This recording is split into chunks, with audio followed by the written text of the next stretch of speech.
Hey guys, it's the media junkie from the culture of pop. Thanks for joining me today. We're going to do a little vinyl tag here. I know a lot of people did these in December. I chose to do mine in January because that's the way we always did things like back in the day. It was like, what if something happens in the last month of December or the last week of December or the last 2 weeks? What if a great album comes out or a great movie? So we always waited. I know, the TV shows and stuff usually did theirs like January 1st, first week of January, whatever. So that's why I'm a little bit late, that and I'm lazy. But here we go. The vinyl tag for 2024, which is you basically answer a bunch of questions about your vinyls. So here we go. Come on, let me see your hands!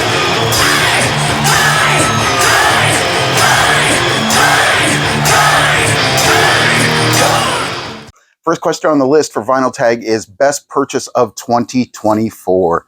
Now, that's old or new, so that's why I've got for myself Possessed, Seven Churches. I love this album.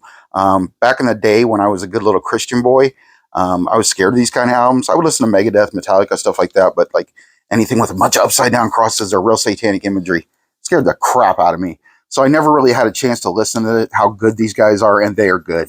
They're now my favorite thrash band, alongside probably Slayer and Megadeth. I love them. They're so good. And I bought their new album, just came out, I think, last year. Yeah, this last year.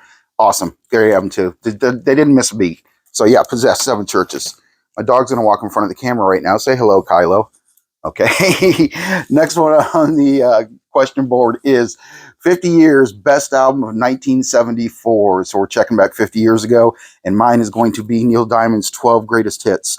In our car, in our home, this was a staple.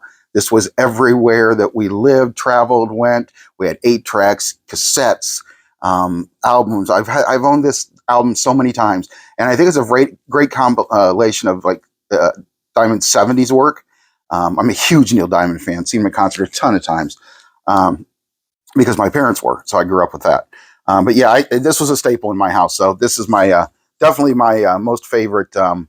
What was the question again? Oh yeah, the 50 years, 1974. Love it. Love Neil.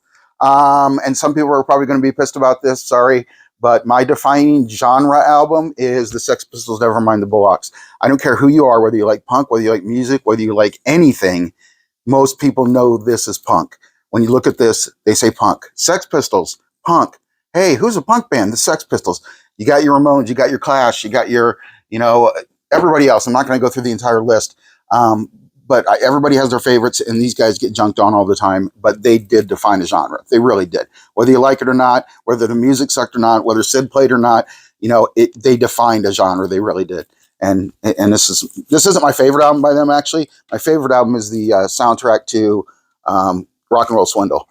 And I have 2 copies of that, the double album, but you have to get the double album if you're going to get it because it's got so many other great songs on it, like Friggin' in the Riggin'. And anyway, the next question up for bids on the vinyl tag is best band from your country. Well, I chose best band from my region, which would be Warrant. I loved Janie Lane. I loved his songwriting ability.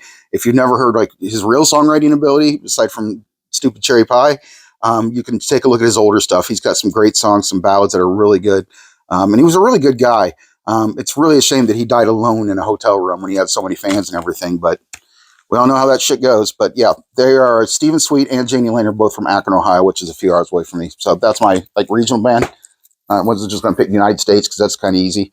Next question is the artist you miss the most or artist that you miss dearly. And that, of course, would be Prince. And the reason I'm showing you Batman Dance is because I got this year, and I was so excited to get this because this is one of my favorite Prince albums. Solely because I love Prince and because I grew up in the 89 Batman generation when that was like a big deal, and we all went and saw it at the movie theaters. And there goes Kylo. And we all went and saw it at the movie theaters. And this soundtrack meant a lot to us, too, because we always drove around cranking it up on cassette. We love the soundtrack. I still do. I've almost got all the Prince on vinyl. A couple of the older albums are really hard to get. But yeah, Bat Dance is one of my favorites. Probably first or second place. I don't know. The next question is, what's your favorite live album in your collection? I'm not a big fan of live albums, really. I never have been. But if I had to pick one, it would definitely be the Scorpions' Worldwide Live. I remember picking this up when I was a kid as an album, and I just thought it was one of my first double albums, and I just thought it was amazing. I thought, like I said, I wasn't a big fan of live stuff. But this sounds really good, and you can tell these guys are real musicians. And it's an amazing album. It looks good. It looks cool. It reminds you of that 80s live feel. Yeah, I love it. The Scorpions Worldwide Live.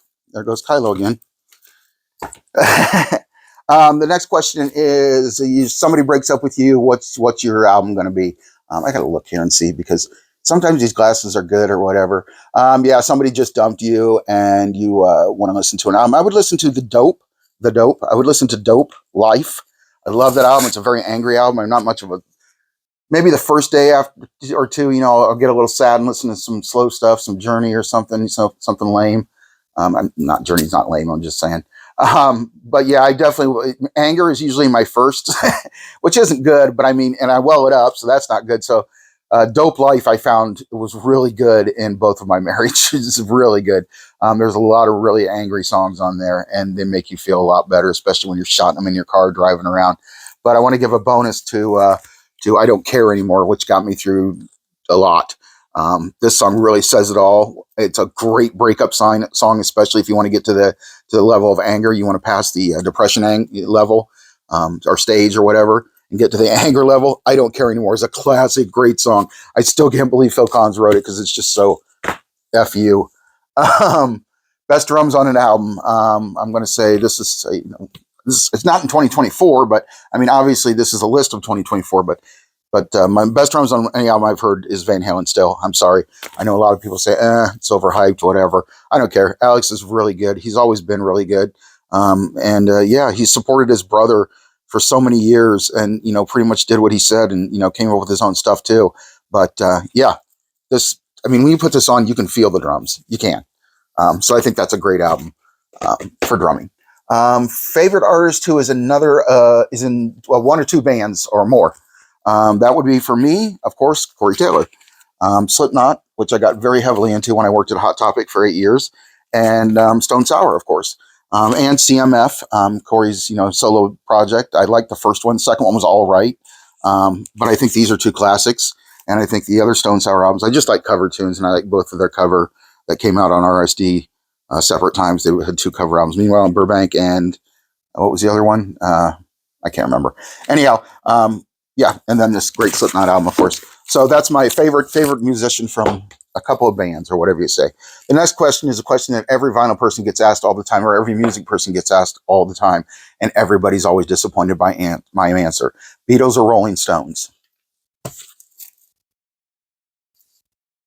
I don't like the Beatles. Maybe I'll make a video on it someday. I will never like the Beatles. The Rolling Stones, I've seen in concert a couple times. Great concert, man. Some classic songs, but I wouldn't think about listening to them, really. If I hear them on the radio, yeah, I'll sing along. But Elvis, it's what I grew up on. The first 45s I ever owned were my mom's old Elvis 45s, and that's what I listened to. I fell in love with Jailhouse Rock, and then I like kind of older Elvis, like maybe 70s, early 70s Elvis. A lot of the gospel Elvis and that kind of stuff, but the rock and roll stuff's good too. Next one is, sorry, no Beatles, guys. The next one is, you found a bag of weed and what are you gonna listen to? I never had a preference. Back in the day when I first started smoking, I was like, oh man, we should listen to some Floyd, man, or some Zeppelin, or blah blah blah, 80s, 90s.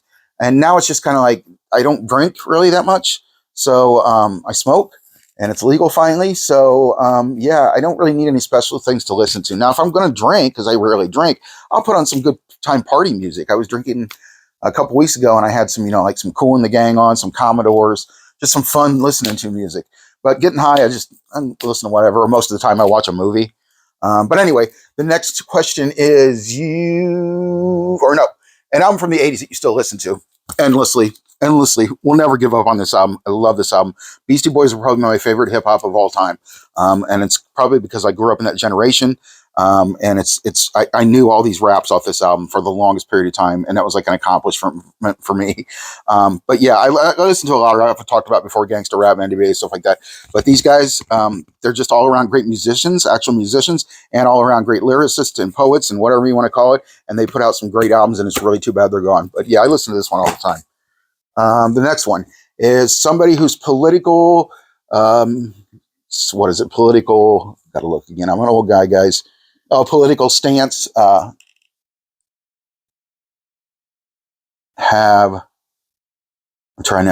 political stance have soured you. Oh, okay.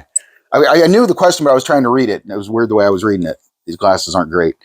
Tom Morello, somebody who's politics, not really much so much as politics, but he just won't shut his mouth. I mean, I love Rage Against the Machine. I still listen to him. I can get over some people's politics and cancellations and all that kind of crap. But like, he's just, it's like, come on.